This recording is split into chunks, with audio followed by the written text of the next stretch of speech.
In this video, how to use PayPal for remote job payments. I will show you step by step how to use PayPal to receive payments from remote jobs. First, go to the PayPal website and log in with your email and password.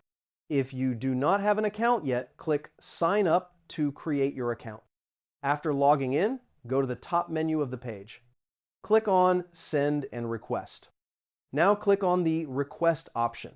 Enter the email address of the client who will pay for your remote job. Then type the amount you want to receive for the service. Make sure the correct currency is selected, especially for international clients.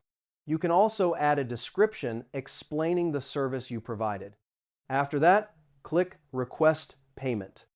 PayPal will notify the client so they can complete the payment. The client can pay using PayPal balance, credit card, or bank account. Once the payment is completed, the money will appear in your PayPal balance. To move the money to your bank account, click Transfer Money.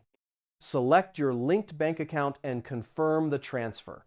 This is how you can receive payments from remote jobs securely using PayPal.